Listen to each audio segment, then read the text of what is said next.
Hello friends, welcome to my channel ऐसे के classes में। तो आज मैं बायोलॉजी का 10th क्लास का जो साइंस में बायोलॉजी होता है उसका जो चैप्टर नंबर 1 था जैव प्रक्रम एवं पोषण, ठीक है। तो मैं उसका चैप्टर नंबर 1 को पढ़ाने जा रहा हूँ। तो उसका पहला टॉपिक है कि जैव प्रक्रम किसे कहते हैं। तो मतलब कि हमारे जीवन को सुचारू रूप से चलाने के लिए जो प्रक्रिया होती है उसे जैव प्रक्रम कहते हैं। मतलब कि वे सारी क्रियाएं जिनके द्वारा, ठीक है, वे सारी क्रियाएं जिनके द्वारा जीवों का अनुरक्षण होता है। अब अनुरक्षण कौन सा शब्द है? तो अनुरक्षण का मतलब होता है कि मेंटेनेंस होता है, ठीक है। मेंटेनेंस आप लोगों को समझ में आता होगा शायद। तो मेंटेनेंस मतलब कि हमारी पूर्ति, ठीक है। जिस क्रिया द्वारा जो वे सारी क्रियाएं जिनके द्वारा हमारे जीवों का अनुरक्षण होता है उसे ही क्या कहते हैं कि जैव प्रक्रम कहते हैं। तो जिस क्रिया द्वारा हमारा मेंटेनेंस होता है, मतलब कि हमारी पूर्ति होती है, वो क्या कहला जाएंगी? जैव प्रक्रम कहला जाएंगी। क्लियर हुआ? तो जैव प्रक्रम में क्या आ जाएगा? तो श्वसन आ जाएगा, पोषण आ जाएगा, पाचन आ जाएगा, सारा चीज, ठीक है। हमारे जीवन में जो जो काम होता है जिससे कि हमारी पूर्ति होती है, जिससे हमारी लाइफ चलती है, ठीक है, तो उसको क्या कहते हैं? जैव प्रक्रम। क्लियर हुआ यहाँ तक? तो उसका है जैव प्रक्रम का ही एक पार्ट है श्वसन। तो श्वसन किसे कहते हैं? तो पोषण द्वारा प्राप्त जटिल खाद्य पदार्थों का, ठीक है, पोषण द्वारा प्राप्त जटिल खाद्य पदार्थों का सर्दीकरण, ठीक है। यहाँ एक शब्द आया सर्दीकरण। सर्दीकरण विभिन्न चरणों में उपचयन एवं अपचयन, ठीक है, की क्रिया द्वारा होता है। इस प्रक्रम को ही क्या कहते हैं कि श्वसन कहते हैं। तो श्वसन की पोषण द्वारा प्राप्त जटिल खाद्य पदार्थों का मतलब जैसे हम लोग खाते हैं, ठीक है, तो खाने से हमें हमारे अंदर जो जटिल खाद्य पदार्थ जाता है, जैसे अगर हम लोग मान लीजिए भात खाएं, ठीक है, चावल खाएं, तो चावल हमारे अंदर जाता है तो वो क्या होता है ना कि जटिल पदार्थ होता है, ठीक है। तो उसका सर्दीकरण कैसे होता है? सर्दीकरण मतलब कि टुकड़ा एकदम विभाजित करना, एकदम आसान करना, ठीक है। तो सर्दीकरण ऐसा आसान करता है कि जिससे हमारा जो शरीर में अंदर जो भोजन होता है वह पच जाए, ठीक है। तो उसका सर्दीकरण जो होता है विभिन्न चरणों में, कोई भी चरणों में उपचयन एवं अपचयन की क्रिया द्वारा होता है। उपचयन अब क्या है? तो उपचयन, जो उपचयन को ऑक्सीकरण भी कहते हैं। तो वैसा जिससे ना कि ऑक्सीजन का संयोग हो उसे क्या कहते हैं ना कि उपचयन कहते हैं। जैसे हम लोग खाना खाते हैं, फिर हम लोग श्वास लेते हैं, तो श्वास के अंदर से कई सारी गैस जाते हैं, लेकिन जो हमारे कच्छ के पास जाकर यहाँ इसका बंटवारा हो जाता है, ऑक्सीजन हमारे अंदर रह जाती है और बाकी जो कार्बन डाइऑक्साइड उसके फलस्वरूप बनता है वह बाहर आ जाता है, ठीक है। इसे भी हम लोग श्वसन कह सकते हैं। तो ये जो उपचयन है उसमें हमारा ऑक्सीजन जो होता है, श्वास के द्वारा ऑक्सीजन जो आता है, उस ऑक्सीजन के, ठीक है, ऑक्सीजन और अपचयन मतलब कि हाइड्रोजन, ठीक है, ऑक्सीजन और हाइड्रोजन, ठीक है, ऐसी क्रियाओं द्वारा हमारा जो हमारे शरीर में जटिल खाद्य पदार्थ मतलब भोजन जो करते हैं उसका पाचन होता है, ठीक है। और उसी को वो जिस प्रक्रिया द्वारा होता है, मतलब जिसके द्वारा ये सारी जो भोजन की सर्दीकरण होती है, मतलब कि उसकी विभाजित होती है ताकि हम पचा सकें, उस क्रिया को ही क्या कहते हैं ना कि श्वसन कहते हैं, ठीक है। मतलब कि जो भी हम लोग खाते हैं, ठीक है, तो खाने के बाद उसका जो पाचन के लिए उसे छोटे छोटे अवयवों में तोड़ता है, किस क्रिया द्वारा? उपचयन एवं अपचयन द्वारा। उसी क्रिया को क्या कहते हैं ना कि श्वसन कहते हैं। क्लियर हुआ? अब आइए आगे बढ़ते हैं।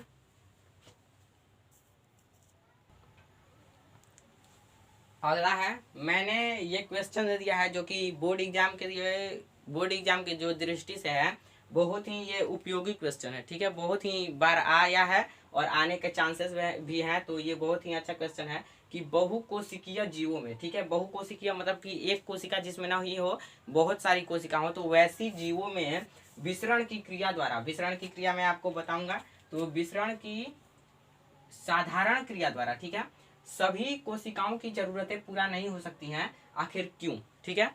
तो एक कोशिकीय जीवों में ये जो क्रिया होती है ना, जिसमें एक कोशिका होती है, मतलब कि एक कोशिका से ही इसकी सारी कामें हो जाती हैं। तो एक कोशिकीय जीवों में ये जो विसरण की साधारण क्रिया द्वारा, विसरण की क्रिया क्या है?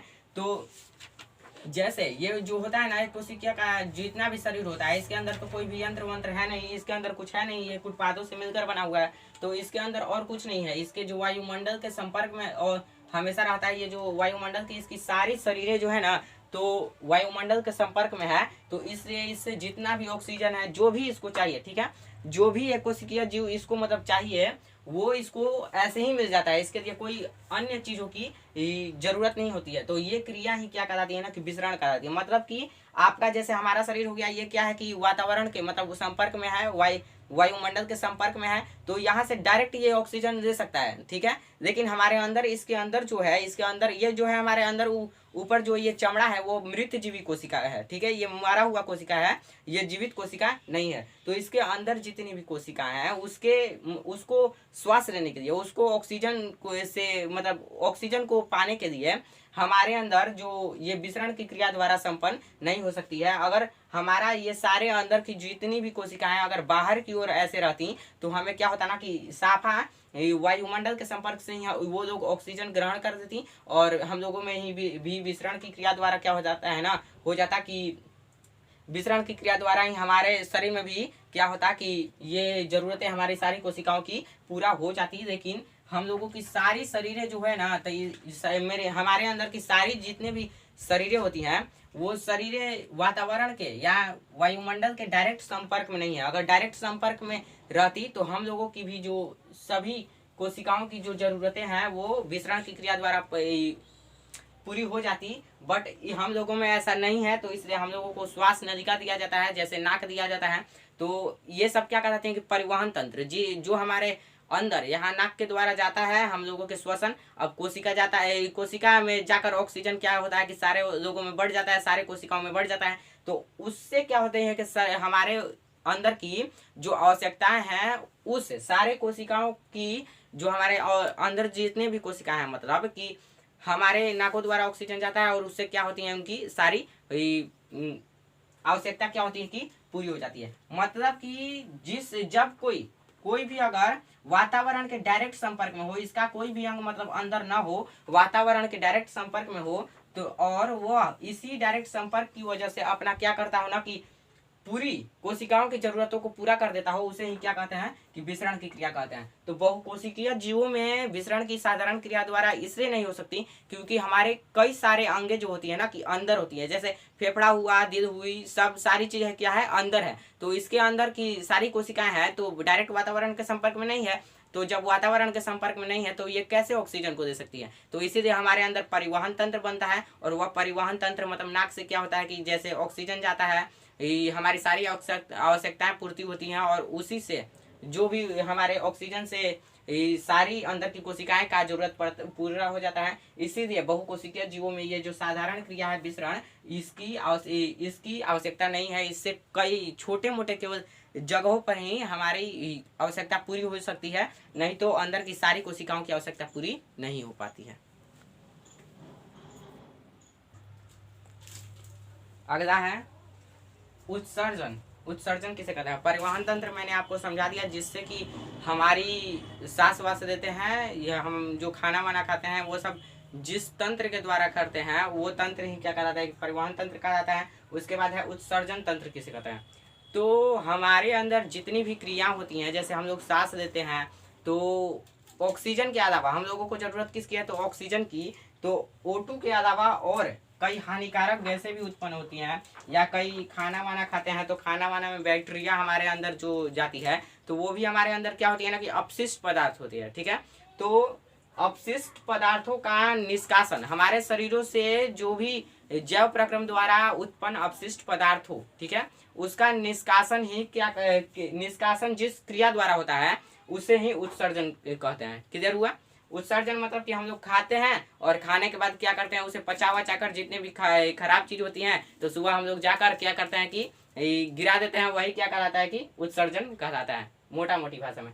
तो मैंने इसका टोटल नहीं लिखा हुआ है, इसको बस शॉर्टकट में लिख दिया है और मैं आपको केवल समझा दूंगा। उसके बाद है जनन किसे कहते हैं। तो जनन जिस क्रिया द्वारा हम लोग जैसे जन्म देते हैं, जिस क्रिया द्वारा हम लोग संतानों को की उत्पत्ति करते हैं, संतानों को बढ़ावा देते हैं, मतलब अपने देश में संतानों को बढ़ाते हैं, देश की जनसंख्या को बढ़ाते हैं, उस क्रिया को ही क्या कहते हैं ना कि जनन कहते हैं, ठीक है। उसके बाद है पोषण। तो वह विधि, पोषण को हम लोग पाचन भी कहते हैं, तो वह विधि जिससे जीव पोषक तत्वों को ग्रहण कर उनका उपयोग करते हैं क्या कहलाता है, पोषण कहलाते हैं। मतलब कि जिस विधि द्वारा, जैसे हम लोग खा रहे हैं तो खाने की एक अलग विधि हो गई, तो जिस विधि द्वारा हम लोग क्या करते हैं कि पोषक तत्वों को खाते हैं। पोषक तत्व मतलब कि खाना, पोषक तत्वों को तो जनन किसे कहते हैं? तो जनन मैंने बताया कि जिस क्रिया द्वारा हम लोग किसी, जैसे हम लोग अपने जैसे शिशुओं को जन्म देते हैं, मतलब कि बच्चे लोग को जन्म देते हैं, या तो उसे ही क्या कहते हैं ना कि जनन कहते हैं। उस क्रिया को क्या कहते हैं कि जनन कहते हैं। अगला है पोषण। तो वह विधि जिससे कि जीव पोषक तत्वों को ग्रहण कर उनका उपयोग करते हैं, क्या कहलाते हैं? पोषण कहलाते हैं। तो इसमें एक नया शब्द है कि पोषक तत्व क्या है। तो जो हम लोग खाना खाते हैं, खाना में जैसे वसा हो गया, कार्बोहाइड्रेट हो गया, जो भी है, ठीक है, वो सब क्या कहलाता है कि पोषक तत्व कहलाता है। तो पोषक तत्वों को खाकर हम लोग उनका उपयोग करते हैं, खाते हैं और खाकर पचाते हैं। तो पचाने के बाद जो हम लोगों के अंदर ऊष्मा उत्पन्न होती है, वो उस ऊष्मा की वजह से हम लोग जो कार्य करते हैं, पूरी दैनिक जीवन की कार्य करते हैं, उस प्रक्रिया को ही क्या कहते हैं कि पोषण कहते हैं। क्लियर हुआ? आगे है पोषण की दो विधियां होती हैं। पहला है स्व पोषण एवं दूसरा है पर पोषण। तो स्व पोषण किसे कहते हैं? तो पोषण उसको कहते हैं जो कि किसी और पर आश्रित न रहकर स्वयं ही अपना भोजन बना देते हैं, चाहे वह अकार्बनिक अणु की मदद से हो या कोई भी, मतलब स्वयं ही खाना बना देते हो, अपना भोजन जो है स्वयं ही बना देते हो और उसी पर केवल आश्रित हो और किसी लोग पर मतलब जैसे आश्रित न हो, उसे क्या कहेंगे कि स्वपोषण कहते हैं। जैसे में हरे पेड़ पौधे जो है किसी से कुछ मांगते नहीं है, अंदर उनके अंदर जो जड़ के अंदर जल है, जल को अपने विसरण जो जाइलम की मदद से अपने अंदर लाते हैं और लाने के बाद जो क्रिया द्वारा, ठीक है, सूर्य के प्रकाश में सूर्य की प्रकाश में कार्बन डाइऑक्साइड ये सब की क्रिया द्वारा जो प्रकाश संश्लेषण की क्रिया करते हैं, इन सब सरल अकार्बनिक अणु द्वारा क्या करते हैं कि कार्बनिक अणु का स्थिरीकरण करते हैं ग्लूकोज के रूप में, ठीक है। इसी क्रिया द्वारा क्या करते हैं कि स्वयं ही खाना बना देते हैं, किसी और पर आश्रित नहीं रहते हैं, ठीक है। तो उसे क्या कहेंगे? स्वपोषण। तो स्वपोषण मतलब कि जो स्वयं ही खाना बना देते हो, स्वयं ही अपना भोजन बना देते हो, वो और किसी और पर आश्रित न रहते हो, चाहे वह किसी भी रूप में हो, तो उसे क्या कहेंगे कि स्वपोषण कहते हैं। अगला है पर पोषण। तो पर पोषण जैसे इन एग्जाम्पल में दे दीजिए कि कुत्ता, हम लोग जैसे हैं, अगर चिकन खाना है तो हम लोग मुर्गा पर आश्रित रहते हैं। जैसे अपने जैसे हम लोग जंतुओं को जंतु पर आश्रित रहते हैं, ठीक है। अगर आश्रित रहते हैं, जैसे हम लोग पैसा देकर कुछ चीज को खाते हैं, तो आप लोग समझ सकते हैं कि जिस पर अगर कोई आश्रित रहकर स्वयं ही भोजन न बना पाए, आश्रित रहकर अगर भोजन बनाए, तो वो क्या कहलाएगा कि पर पोषण कहलाएगा। उसको क्या कहते हैं? पर पोषण। क्लियर? अब आगे बढ़ते हैं। अब एक बार सुन लीजिए कि स्व पोषण जो होता है ना, उसका वो ऑटोट्रॉफ, ठीक है। स्व पोषण ऑटोट्रॉफ से, ट्रॉफ नाम के एक ग्रीक शब्द की उत्पत्ति से हुई है, जिसका अर्थ होता है ऑटो और ट्रॉफ। ऑटो मतलब समझते ही है कि ऑटो मतलब AUTO, ऑटो मतलब कि स्वयं, ठीक है, सौ। और ट्रॉफ जो होता है, ट्रॉफ मतलब कि होता है स्व पोषण, ठीक है। पोषण मतलब कि स्वयं ही पोषण करते हैं, मतलब कि ऑटोट्रॉफ जो कि स्वयं ही खाना वाना बनाकर खा लेते हैं, उसे क्या कहते हैं? स्वपोषण कहते हैं। स्वपोषण का शब्द किससे मिलकर बना है? तो ऑटोट्रॉफ। ऑटोट्रॉफ का अर्थ होता है कि ऑटो मतलब होता है सौ और ट्रॉफ मतलब होता है पोषण, ठीक है। और ये जो होता है पर पोषण हेटेरोट्रॉफ से मिलकर बना है, जो कि दो ग्रीक भाषा है। और हेटेरे का अर्थ होता है कि पर, ठीक है, मतलब किसी के ऊपर, ठीक है, पर, और ट्रॉफ मतलब पोषण, मतलब पर पोषण, ठीक है। ऑटोट्रॉफ्स और हेटेरोट्रॉफ्स, ठीक है, मतलब हेटेरोट्रॉफ्स मतलब किसी पर आश्रित होकर अपना भोजन की प्राप्ति करना, पर पोषण हो गया। किसी पर बिना ज्यादा मतलब कि स्वयं को प्रकाश संश्लेषण क्रिया द्वारा भोजन पकाकर हम लोग खा जाएं, वो उसी को क्या कहेंगे? अपने जीवन को यापन करें, वो क्या कहलाएगा? स्वपोषण।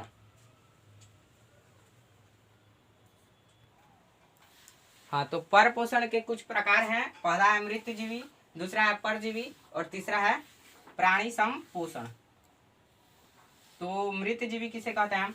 तो वैसे जीव या जंतु जो कि क्या करते हो ना कि मरे या सड़े गले, ठीक है, मरे या सड़े गले वस्तुओं के अंदर के जो कार्बनिक अणु होता है उसको खाते हैं और खाकर जिंदा रहते हैं, वो क्या कहा जाएगा? मृतजीवी। मतलब कि जो सड़े गले या मरे या सड़े गले वस्तुओं को के अंदर के जो उनके खाने लायक चीज है, कार्बनिक अणु जो है उसको खाते हैं और खाने के बाद जिंदा रहते हैं, तो वो क्या कहलाएगा? मृत जीवी मृत जीवी पोषण। मृत जीवी पोषण मतलब आप लोगों को क्लियर हो गया कि मतलब मरे चीज को खा रहे हैं, फिर भी वह किसी पर क्या है कि आश्रित है, मरे ही जंतुओं पर खा रहे हैं। अगर मरे जंतु नहीं मिले तो वो नहीं खाएंगे, मतलब कि उस पर क्या है कि आश्रित है, तो वो क्या कहा जाएगा? मृत जीवी। वो क्या कहा जाएगा कि मृत जीवी पोषण, वो भी क्या कहा जाएगा? पर पोषण के प्रकार। अगला है परजीवी। परजीवी मतलब कि जैसे मच्छर वगैरह होते हैं, खटमल आदि, ये सब क्या होते हैं कि परजीवी में आते हैं। परजीवी वैसे जीव या जंतु जो कि किसी पर अस्थाई या अस्थाई रूप से क्या हो कि निर्भर हो और उनके द्वारा, ठीक है, अस्थाई या अस्थाई रूप से निर्भर होकर उनके अंदर की जो कुछ खाते हैं अपने चलाने के लिए, उनके चाहे मच्छर होता है रक्त चूसता है, तो वो अपने पूर्ति के लिए किसी अन्य जीवों पर अस्थाई या अस्थाई रूप से रहते हैं और अपनी आवश्यकताओं को पूर्ति करते हैं, तो क्या कहा जाएगा?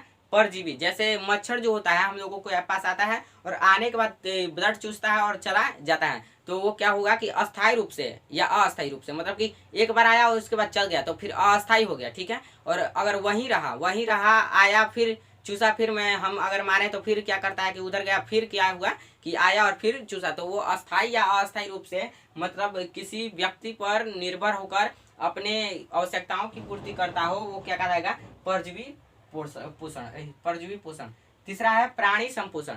तो वैसे जीव या जंतु जो कि हम लोगों के भोजन प्राप्त करने की विधि द्वारा अपनाते हो और मनुष्यों के मतलब कि मनुष्यों के जो भोजन प्राप्त करने की विधि है उसको अपनाकर अगर कोई अपना आवश्यकताओं की पूर्ति करता है, तो क्या कहा जाएगा कि प्राणी संपोषण कहलाता है। जैसे में अगर हम ही लोग हैं कि क्या करते हैं कि किसी से दुकान से खरीदते हैं कुछ भी, या हम लोग अपने स्टाइल में भोजन करते हैं, ठीक है, तो हम लोगों के भोजन जो प्राप्त करने की विधि है अगर उसको अपनाकर कोई जीव या जंतु अपनी आवश्यकताओं को पूर्ति करते हैं, तो क्या कहा जाएगा? प्राणी संपोषण कहा जाएगा।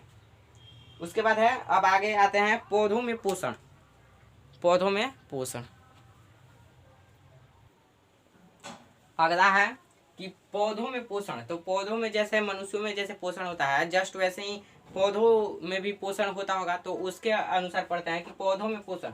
तो पौधों में भी पोषण के आधार पर क्या होता है ना कि दो भागों में पौधों को बांटा जाता है, स्वपोषी पौधे और दूसरा होता है परपोषी पौधे। तो स्वपोषी पौधे वैसे उसको कहते हैं जिसमें जो कि भोजन अपना स्वयं ही बनाते हो। जैसे उसमें जब स्वयं बना रहा है तो क्या होगा कि उसमें जरूरी है कि प्रकाश संश्लेषण की क्रिया होगी, तभी तो स्वयं बनाएगा। तो प्रकाश संश्लेषण की जिस भी पौधों के अंदर क्रिया होती हो तो वो क्या कहला जाएंगे? स्वपोषी पौधे कहला जाएंगे। और परपोषी पौधे तो जो कि किसी दूसरे पर, ठीक है, निर्भर हो, अपने भोजन के लिए किसी दूसरे पर निर्भर हो, वो क्या कहला जाएगा? परजीवी पोषण। और परजीवी पोषण जो परपोषी पौधे होते हैं तो उनमें भी दो प्रकार होते हैं, मृतजीवी और परजीवी। जैसे हम लोगों ने अभी मनुष्यों या जंतुओं में देखा, जस्ट वैसे ही क्या होता है कि मृतजीवी और परजीवी जो होता है पौधों में भी होता है, ठीक है। तो पौधों में परपोषी और स्वपोषी होते हैं। तो मृतजीवी किसे कहता है? तो वैसे पौधे जो कि किसी अन्य सड़े गले या सड़े गले क्या करते हैं कि पौधों पर या कुछ भी चीज पर आश्रित होकर, ठीक है, उसके कार्बनिक अणुओं को ग्रहण करते हैं, उसे क्या कहते हैं कि मृतजीवी पोषण कहते हैं। एग्जाम्पल में है गोबर छत्ता, ठीक है। और दूसरा है परजीवी। तो परजीवी क्या कहा जाता है कि जो कि ये गोबर छत्ता को क्या कहते हैं कि मशरूम भी कहते हैं। मशरूम ये क्या है कि हम लोग खाते भी हैं सब्जी के रूप में बनाकर। और ये जो परजीवी किसे कहते हैं? तो परजीवी पौधे उसे कहते हैं जो कि किसी और पर आश्रित रहता हो, ठीक है, अपने भोजन के लिए किसी और पर आश्रित रहता हो और उसके अनुसार अपना मतलब किसी और पर आश्रित होकर अपनी आवश्यकताओं की पूर्ति करती हो, वो अपने आप को अपने जीवन को चलाते हो, वो क्या कहा जाएगा? परजीवी पोषण कहा जाएगा, परजीवी पौधे कहा जाएंगे। और उसकी एग्जाम्पल है अमर बेल, ठीक है। अगला है एक अच्छा सा टॉपिक, प्रकाश संश्लेषण क्या है। तो प्रकाश संश्लेषण के लिए पहले मैं इसको रफ कर देता हूं। अगला जो टॉपिक है प्रकाश संश्लेषण क्या है, तो साधारण भाषा में बोले हैं तो प्रकाश संश्लेषण उसे कहते हैं जो कि हम लोग क्या करते हैं ना कि किसी को प्रकाश संश्लेषण, जिससे हरे पेड़ पौधे क्या करते हैं कि अपने भोजन को बनाते हैं। ठीक है, अपने भोजन को जिस क्रिया द्वारा हरे पेड़ पौधे बनाते हैं उसे क्या कहते हैं कि प्रकाश संश्लेषण कहते हैं। ठीक है, और प्रकाश संश्लेषण की क्रिया क्या है, तो प्रकाश संश्लेषण की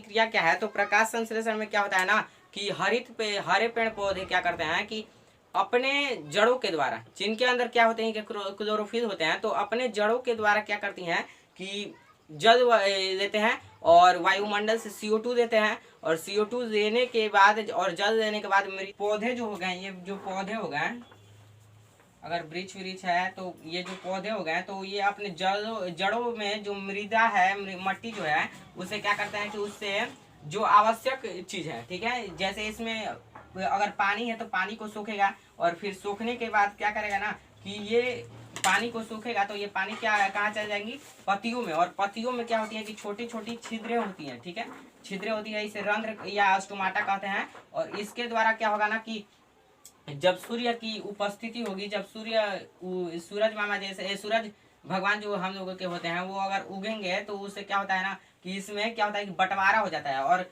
हम लोगों को पता है जल क्या होता है कि H2O। ठीक है, हाइड्रोजन होता है 2 और ऑक्सीजन क्या होता है कि 1। तो हाइड्रोजन और ऑक्सीजन में जो होता है तो इसमें ये जो रोशनी अगर पड़ेगा तो पड़ता है तो ये क्या करता है कि पत्तियों में ना इसको विभाजित कर देता है, हाइड्रोजन अलग कर देता है और ऑक्सीजन क्या कर देता है कि अलग कर देता है। और ऑक्सीजन जब एक गैस के रूप में आ जाता है और हाइड्रोजन भी एक गैस के रूप में आ जाता है तो ऑक्सीजन को ये क्या करता है ना कि छोड़ देता है, वायुमंडल में यही ऑक्सीजन आ जाता है, और क्या होता है कि हम लोग इस ऑक्सीजन को ग्रहण कर देते हैं और CO2 क्या छोड़ते हैं, और CO2 को क्या करता है ये CO2 को कि ये CO2 को वायुमंडल से दे देता है, और वायुमंडल में हमारे CO2 जो है 0.03% मौजूद है पूरे वायुमंडल में। और जो ये सब क्रिया हो गई उससे के द्वारा जो होता है कुछ और बढ़ता घटता रहता है, तो ये संतुलन मतलब बनाए रखता है। ठीक है, तो पौधे क्या करता है कि पौधे की वही क्रिया है कि जैसे वायुमंडल से CO2 दे दिया, ठीक है, इसके 4 अपघटक हैं, CO2 दे दिया और इसके अंदर पर्णहरित पहले से ही मौजूद होती है, मतलब कि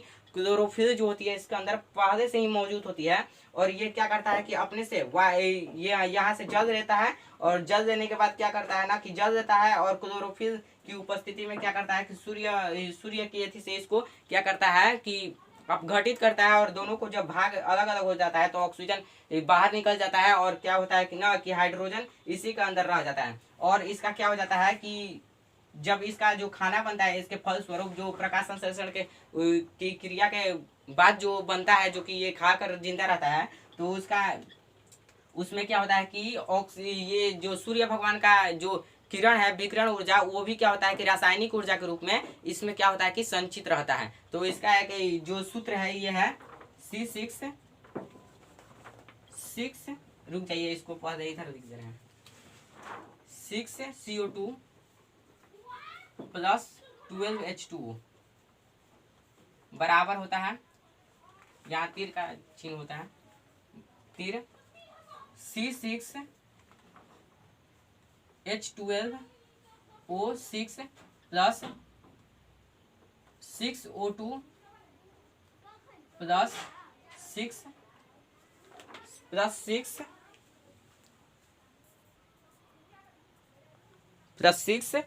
6H2O।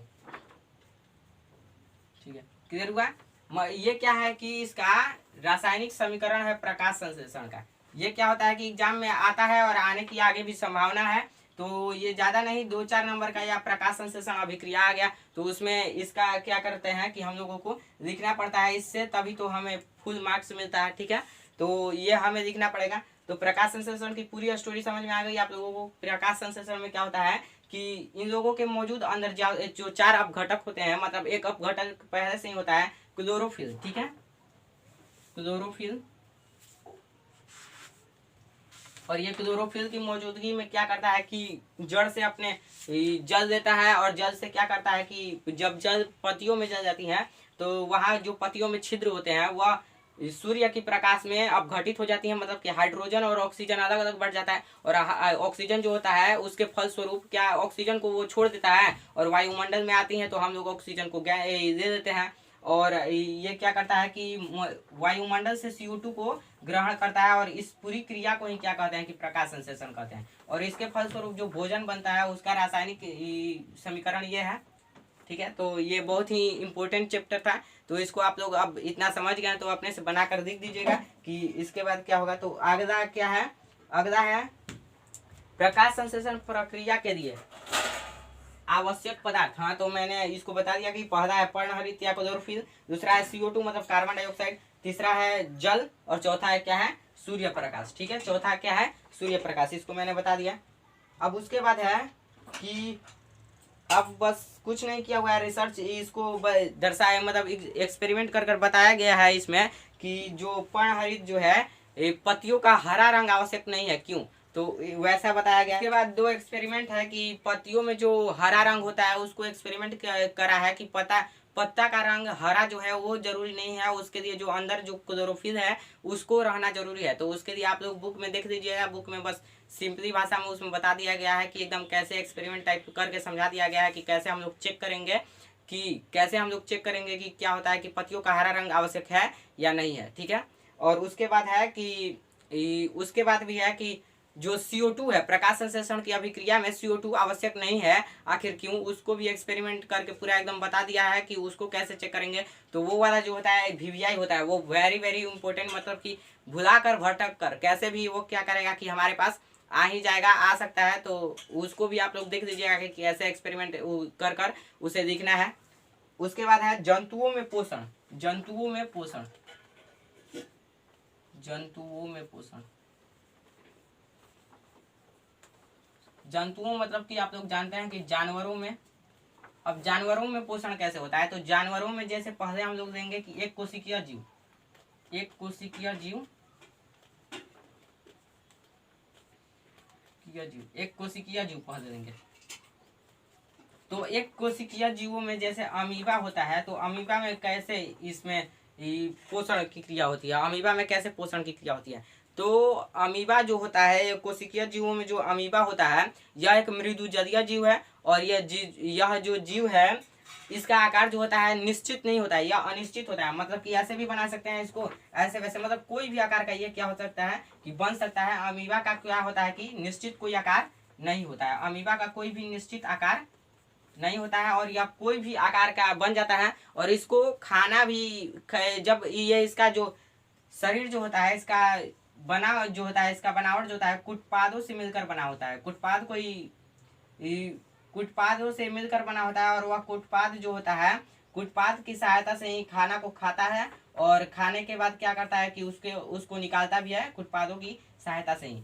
तो अब ये खाता कैसे है, तो मान लीजिए ये कुटपाद है इसका, तो अमीबा का जो कुटपाद है तो क्या करता है, अगर कोई खाना को देखेगा, ठीक है, जैसे इसके सामने अगर कोई खाना रख दिए, कोई मान लीजिए कोई भी ये खाना है, ठीक है, तो अब खाना को अगर ये खाएगा कैसे, तो ये क्या करेगा ना कि अपने कुटपादों को पहले तोड़ने लगेगा, मतलब कि इसको हटाने लगेगा, और हटाने के बाद ये हटेंगे यहाँ से, ऐसे हो जाएंगे, ठीक है, ये ऐसे हो जाएंगे, और यहाँ क्या हो जाएगा कि बीच में जैसे खाना हो जाएगा, और फिर ये धीरे धीरे क्या करेंगे कि आपस में जोड़ देंगे, और ये खाना को अपने अंदर क्या करेंगे कि कैद कर देंगे। तो ऐसे क्या करते हैं कि अमीबा अपने कोशिकीय जीव जो होते हैं अमीबा, वो अपने आप को, अपने कुटपादों को छोड़ते हैं, और छोड़ने के बाद खाना को घेरते हैं, और घेरने के बाद अपने अंदर समा देते हैं। ठीक है, और समाने के बाद जब वो पच जाता है तो उसको क्या करते हैं, उसके अपशिष्ट पदार्थों को कैसे निकालते हैं, तो उसके अपशिष्ट पदार्थों को निकालने के लिए इन लोग क्या करते हैं, ये जो अमीबा क्या करता है कि जिस मान लीजिए यहाँ पर इसका पूरा अपशिष्ट पदार्थ है, ठीक है, ये पूरा एकदम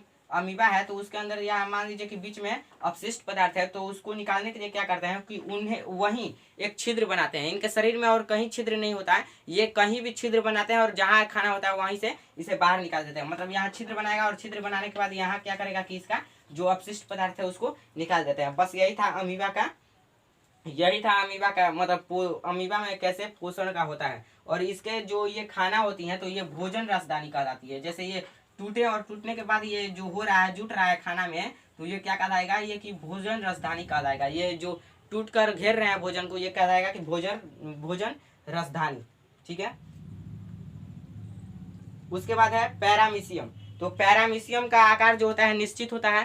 पहले इसको मैं रफ कर देता हूँ। उसके बाद है अगला पैरामीशियम, ठीक है। तो पैरामीशियम जो है इसका आकार एक निश्चित होता है और ये भी क्या होता है कि एक मृदु जलीय है, ठीक है। ये भी मृदु जलीय एवं एक कोशिकीय जीव है। पैरामीशियम पैरामीशियम एक कोशिकीय मृदु जलीय जीव है, बट ये जो है अमीबा से अलग है कि यहाँ जो होता है ना कि इसका एक आकार होता है, निश्चित आकार होता है, ठीक है। और पैरामीशियम में खाने की जगह और निकालने की जगह भी क्या होती है कि एक निश्चित होती है। जैसे अमीबा के ये विपरीत होता है। अमीबा में क्या होता है कि कहीं से भी निकालो और कहीं से भी निकाल दो, और इसमें क्या होता है कि खाना और निकालना क्या होता है, अलग अलग जगह होता है। इसका एक निश्चित होता है, अनिश्चित नहीं होता है। तो ये खाना कैसे खाता है कि इसके पास अगर मान लीजिए यहाँ कोई खाना है इसका, तो ये क्या करेगा कि ना, इसे कहते हैं सीरिया, ठीक है, सीरिया।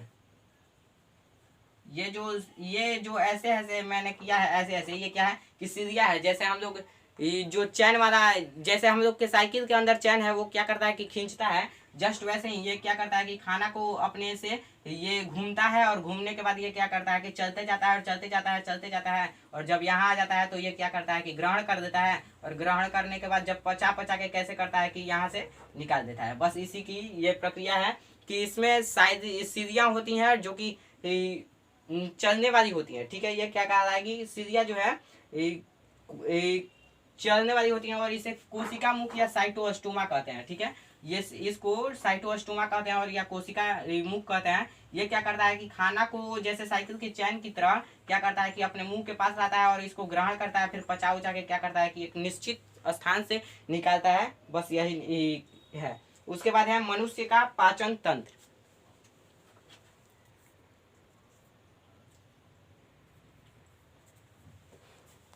अगला है मनुष्य का पाचन तंत्र। तो पाचन तंत्र किसे कहते हैं, तो हमारे शरीर में जितनी भी ग्रंथियां हैं, जैसे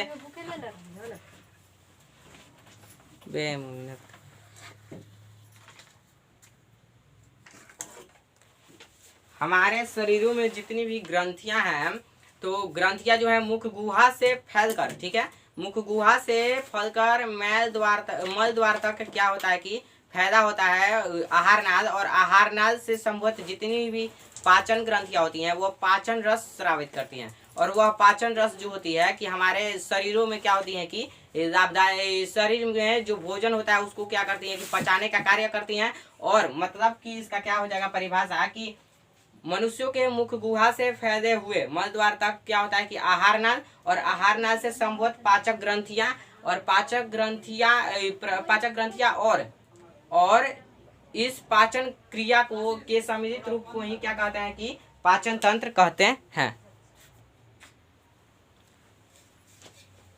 हाँ, तो आहार नाल किसे कहते हैं। अब जो मनुष्य का पाचन तंत्र हो गया कि आहार नाल और उससे संबद्ध पाचन ग्रंथियां, ठीक है, और पाचन ग्रंथियां और इस पाचन क्रिया के सम्मिलित रूप को ही क्या कहते हैं कि पाचन तंत्र कहते हैं। तो अगला है आहार नाल किसे कहते हैं। तो आहार नाल तो हमारे मुख गुहा से मल द्वार तक फैले यह एक कुंडलित रचना है जो कि जिसके अंदर से कई पाचन ग्रंथियां निकलती हैं, ठीक है। और इस पाचन ग्रंथियां ही क्या करती हैं कि पाचन रस स्रावित करती हैं, और पाचन रस स्रावित कर भोजन को क्या करती हैं कि पचाने का कार्य करती हैं। तो ये क्या, इसे क्या कहते हैं कि आहार नाल कहते हैं। और आहार नाल की लंबाई होती है 10 मीटर, ठीक है। आहार नाल की, मनुष्य के आहार नाल की जो लंबाई होती है 10 मीटर लंबी होती है। उसके बाद है मुख गुहा। तो अब मुख गुहा जो शब्द है, मुख गुहा क्या है, तो हमारे जो मुख गुहा, आहार नाल का सबसे पहला भाग क्या है कि मुख गुहा है। और मुख गुहा ये जो हमारे अंदर माउथ है, वो माउथ क्या है कि मुख गुहा के नाम से जाना जाता है। और इसके अंदर दांत है, और दांत के अलावा कई मांसल होठ हैं, मांसल होठ मतलब 2 मांसल होठ हैं। और उसके बाद क्या है कि एक जीभ है जो कि एक सिरा क्या होता है कि जुड़ा हुआ होता है, और एक सिरा क्या होता है कि आगे वाला सिरा मुक्त होता है, मतलब कि स्वतंत्र होता है। और इसके ऊपर कई छोटी छोटी चीजें होती हैं, मतलब कि जैसे हमारा ये जीभ हो गया है, तो इसके ऊपर छोटे छोटे क्या होती हैं कि कलियां होती हैं। इसे स्वाद कलियां या अंकुर कहते हैं, ठीक है। ये से स्वाद कलियां या अंकुर कहते हैं। तो इसी स्वाद कलिया के वजह से क्या होता है कि हमारे अंदर जो खाना खाते हैं, चाहे वह खट्टा हो, मीठा हो, कड़वा हो, कैसा भी हो, उसका स्वाद के बारे में हमें पता चलता है। और उसके बाद क्या होता है कि इसके अंदर जो ये ऊपर जो दानेदार चीज है, ये स्वाद कलिया या अंकुर जो है वो उसमें एक घर्षण होती है, ठीक है, उसमें एक क्रिया होती है। जब हम लोग खाना खाते हैं तो उसमें क्रिया के वजह से ही क्या होता है ना कि घिसकता घिसकता घिसकता घिसकता हमारे कंठ में चला जाता है, और कंठ के बाद ये ग्रसनी करके हमारे अंदर पेट के अंदर चला जाता है। तो ये जो अंकुर होता है उसी अंकुर में क्या होती है कि घर्षण क्रिया होती है, और जिससे हमारे में चला जाता है पेट में भोजन। उसके बाद है दंत अस्थिक्षय। क्या है दंत अस्थिक्षय? दंत अस्थिक्षय तो दांतों का, सिंपल भाषा में दांतों का सड़ना, ठीक है, दांतों का सड़ना ही क्या कहलाता है कि दंत अस्थिक्षय कहलाता है। दांत क्या है? तो दांत एक हड्डी है, ठीक है, दांत एक हड्डी है, मतलब अस्थि है, जो कि क्या होता है कि जब कोई हम लोग मीठा चीज खाते हैं तो हमारे ऊपर दांतों के ऊपर एक परत जम जाती है, ठीक है, और जब हम उसे अच्छी तरह से साफ नहीं करते हैं तो साफ अच्छी तरह ना करने की वजह से क्या उस पर क्या होता है ना कि कीटाणु लग जाते हैं, और कीटाणु जो चीनी जो होता है, मतलब मीठा चीज खाते हैं तो चीनी होता है में जो कीटाणु होते हैं रासायनिक अभिक्रिया करते हैं, और रासायनिक अभिक्रिया के बाद दंत फलाक बनाते हैं, ठीक है, दंत फलाक बनाते हैं। दंत फलाक मतलब कि ये जो हमारा दांत हो गया, तो दांत से हाँ, जो मान लीजिए ये हमारा दांत है तो उसमें जो भी हम लोग मीठा चीज खाते हैं जैसे इसके ऊपर चिपक जाता है, और उसके बाद जो इसके अंदर बैक्टीरिया है, छोटी छोटी बैक्टीरिया इसमें अभिक्रिया करती हैं, रासायनिक अभिक्रिया, उसके बाद पीले रंग की इसके ऊपर दंत फलाक बनाती हैं, और अगर हम लोग इसे अच्छी तरह से साफ नहीं करते हैं तो ये एक अस्थायी रूप से हो जाता है, ठीक है, और अस्थायी रूप से हो जाता है तो इसके अंदर हमारे जो दांतों के अंदर क्या होती है कि दांत हमारी सड़ने लगती है, और उससे ही क्या कहते हैं कि दंत अस्थिक्षय कहते हैं। उसके बाद है कि ग्रास नदी किसे कहते हैं? तो हमारे जो ग्रीवा है, जैसे गर्दन के नीचे, ठीक है, यहाँ तक क्या होता है कि ग्रास नदी होता है। ये ग्रीवा जो मान लीजिए हमारे मुख गुहा से ग्रास नदी है, इसके नीचे जो यहाँ ग्रीवा होता है, और यहाँ ग्रीवा के नीचे क्या होता है कि ग्रास नदी होता है। तो ग्रास नदी में क्या होता है कि जब हम लोग खाना खाते हैं, ठीक है, खाना खाते हैं तो यहाँ क्रमाकुंचन होता है, मतलब कि यह एक मतलब हिलने डोलने लगता है, जिससे इसका क्या होता है कि गति हो जाता है, और गति की वजह से ये क्या होता है कि ग्रास नदी से आगे बढ़ता है, और आगे बढ़ने के बाद दूसरी आंतों में जाता है, तो ये है ग्रास नदी। उसके बाद है अमाशय। तो अमाशय क्या है कि एक चौड़ी थैली जैसी रचना है, जो कि उदर गुहा के बाईं तरफ से, मतलब कि जो अमाशय क्या है कि ये हमारा पेट हो गया, तो ये उदर गुहा के बाईं तरफ से, इधर से हम इधर हैं तो इसलिए मेरा बाईं इधर होगा, तो उदर गुहा के बाईं तरफ से फैली एक चौड़ी थैली जैसी रचना होती है, मतलब कि हमारा जो ऐसे होकर कर होता है यही क्या कहलाता है कि चौड़ी थैली जैसी रचना है, वही क्या कहलाता है कि अमाशय कहलाता है। और यह अनुप्रस्थ दिशा में, मतलब कि अनुप्रस्थ दिशा में फैली होती है, इधर करके, इधर, ठीक है, और उदर्ग होता है इधर, और उदर्ग मतलब खड़ा, और अनुप्रस्थ मतलब सूता हुआ, ठीक है, तो अनुप्रस्थ दिशा में फैली होती है आहारनाल, सॉरी अमाशय। और अमाशय के में कुछ ग्रंथियां होती है, जठर ग्रंथियां, जो कि क्या करती हैं ना कि उसके अंदर जठर रस उत्पन्न करती हैं, जो कि हमारे मुंह के अंदर जो 3 जोड़ीदार ग्रंथियां होती है उससे लार उत्पन्न होती है, और उसी लार के वजह से हमारा जो लार क्या करता है अब काम की लार हमारे मुख के खोल, मतलब कि गर्दन और मुख के बीच का जो भाग है एकदम चिकना बनाता है, और हमारे मुख को क्या करता है कि एकदम चिकना बनाता है, और यही क्या होता है कि जब भोजन में लगता है तो भोजन हमारे पेट में जाकर जल्दी पचता है। ये लार जो होता है जठर रस से बनता है, तो अमाशय का काम क्या है कि यही है।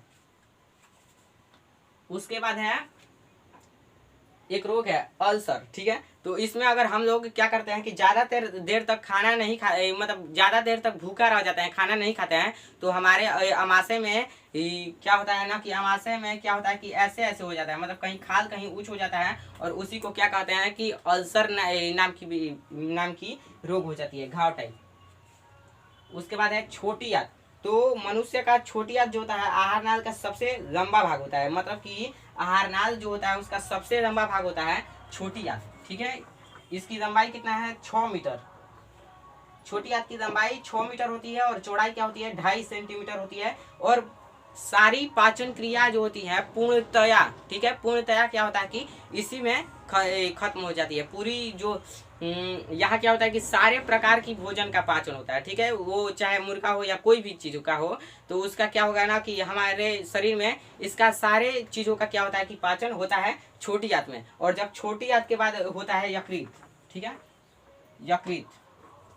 तो छोटी आंत में ये पचने के बाद, छोटी आंत में पचने के बाद जो अनपचा भोजन रह जाता है, जैसे कोई मुर्गा वगैरह हो गया जो मतलब जो पचने लायक नहीं है, अनपचा जो भोजन होता है वह यकृत में आता है। और यकृत में क्या होता है ना कि पित्ताशय होता है, एक छोटी सी उसमें वो पित्ताशय होती है।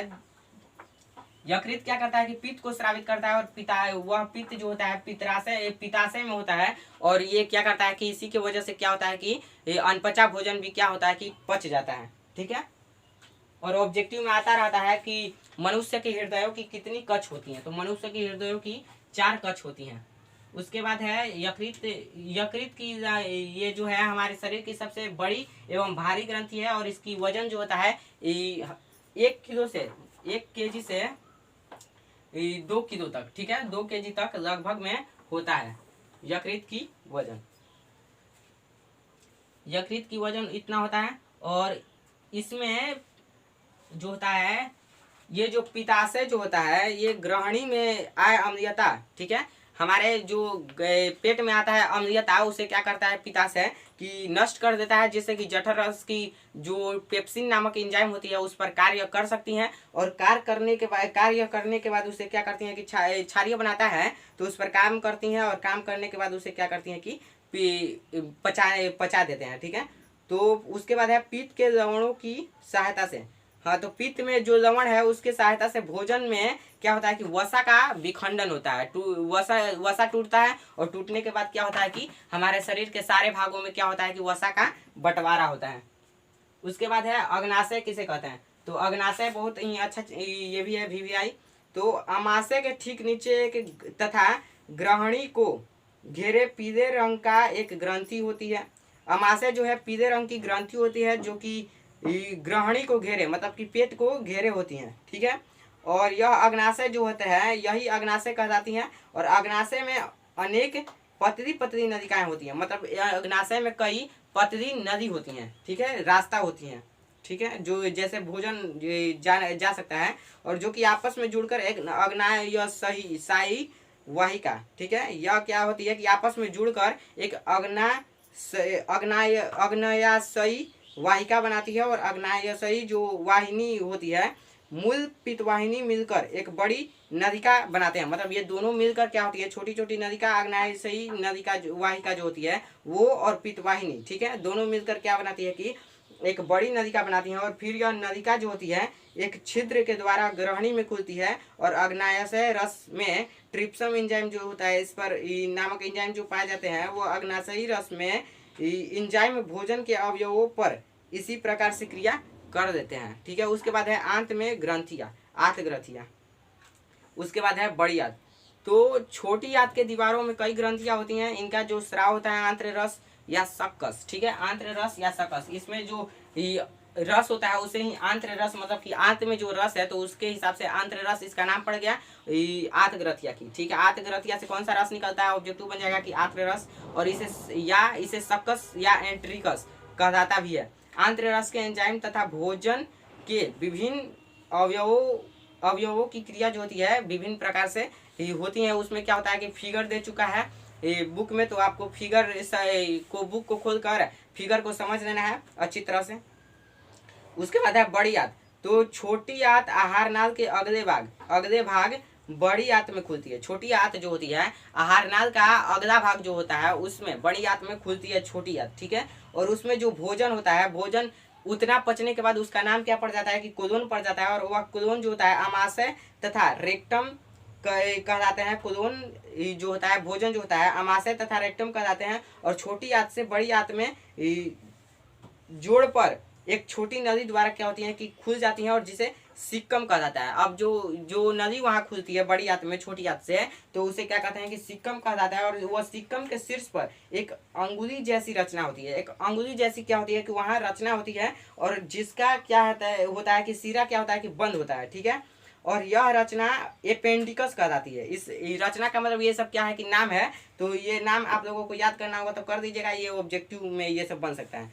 तो मनुष्य के आहारनाल में अपेंडिकस का कोई कार्य नहीं होता है और यह एक अवशोषी अंग है। यह क्या होता है कि एक अवशोषी अंग है और कोलोन 3 भागों में बंटवारा हो जाता है, विभक्त हो जाता है। यह भाग है ऊपरगामी कोलोन, ठीक है, और दूसरा है अनुप्रस्थ कोलोन और अधोगामी कोलोन। अधोगामी कोलोन रेक्टम में खुलता है जो कि अंत में मल द्वार के द्वारा शरीर के से बाहर निकल जाता है और अपचा भोजन जो होता है इलियम से कोलोन में से होते हुए रेक्टम में पहुंचता है और बड़ी आंत के इन भागों में अपने भोजन का अतिरिक्त जल भी अवशोषित हो जाता है। मतलब कि हमारा जो भोजन में अपचा भोजन जो होता है उसका भी ये जो बड़ी आंत क्या करता है कि उसके अंदर जो जल होता है उपस्थित, वह उस जल को भी यह क्या करता है कि सोख देता है और सोखने के बाद उसे सूखा बनाकर आगे भेज देता है। बस इतना में हमारा क्या होता है कि पाचन की पूरी क्रिया समाप्त होती है। ये मेरा एक 1 शॉट रिवीजन के टाइप पर था और मेरा पूरे चैप्टर, ये जो बायोलॉजी का चैप्टर 1 था, ये पूरा चैप्टर मैंने एक ही वीडियो में खत्म कर दिया। अगर वीडियो अच्छा लगा तो लाइक कीजिए, सब्सक्राइब कीजिए और नेक्स्ट अपडेट के लिए अगर कुछ टॉपिक बताना हो तो टॉपिक के लिए आप लोग कमेंट भी कर सकते हैं मुझे और मैं पढ़कर उस पर ही वीडियो नया बनाऊंगा।